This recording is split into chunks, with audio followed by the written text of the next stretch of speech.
The Democratic candidates for governor are set to speak today at their state party convention this weekend in Madison, all 7 looking to woo over party faithful ahead of the August primary.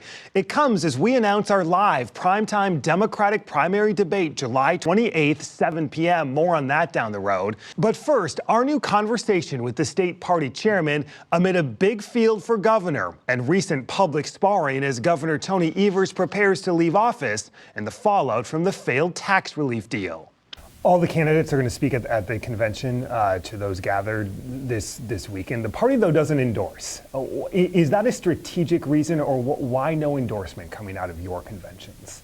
Great question. So I believe it serves both a strategic reason and a sort of a philosophical position within the party, right? But we have only 84 days between our primary and our general election. And we have found that in those situations, we want the party to be the umbrella that everyone can come together under, no matter who you supported throughout the primary.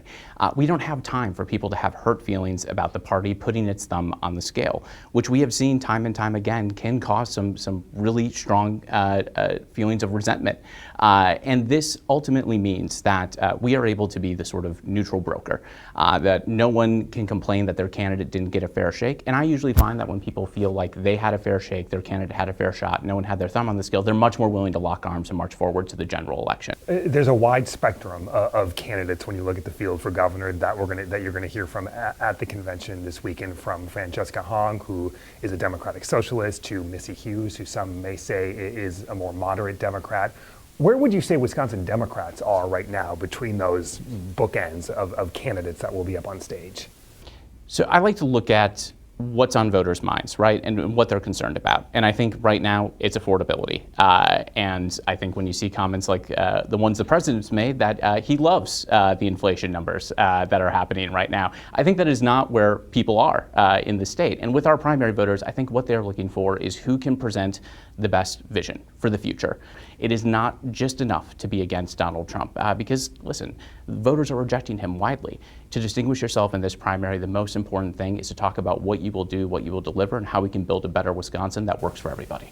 How united is the party? We've seen some infighting, especially over the tax relief deal between Senate Democrats and the governor as we go into this convention weekend.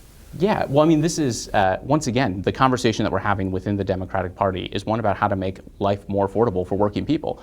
I mean, I completely understand where the governor is coming from and wanting to have some extra resources for folks right now who are struggling. But I can also see how legislative leaders are looking to the future and trying to make sure that the solutions we have are sustainable in the long term, but ultimately is a debate centered around what we can do to make life better for working people, which is the complete opposite of what Republicans have focused on, especially during Trump's time in office. How much money is the state party going to raise or have on hand between now and November? I'm not going to get into the details of our budget between now and November, but we are planning to continue to fundraise quite aggressively. Thus far this year, we've typically outraised the Republican Party somewhere between 8 to 10 to 1, depending on the reporting period. And although with the primary unfolding, I expect that we'll have a little bit more in the later part of the year once we have our nominee and we're able to also work with them to partner on building the strongest campaign possible. I expect we'll be more than competitive on fundraising because this isn't just about the governorship. I mean, this is about the state legislative chambers. This is the new opportunity before us, is that we don't have to deal with Republican obstruction in the legislature anymore. We have the chance to win a Democratic trifecta for the first time in almost 2 decades. I think that is exciting and energizing people in a way that we haven't quite seen before. Scale of 1 to 10, what's your confidence level heading into November? I'm at an 11. An 11?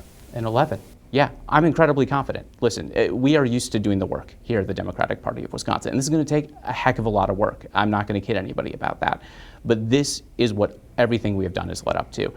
We fought our way back from basically extinction as a political party in this state. I mean, in 2017, we didn't even have a candidate for Supreme Court. That's how devastated Democrats were by our loss in 2016. But we fought tooth and nail. We scrapped, we clawed, we bit, and now we are here. We finally were able to unrig gerrymandered maps to have a fair shot to compete. Governor Tony Evers held the line in the governor's office for 8 years. This is our opportunity. What do you make of the most recent Marquette poll that found 58% of Wisconsinites said they still view the Democratic Party unfavorably, includes 52% of independents and even 21% of Democrats?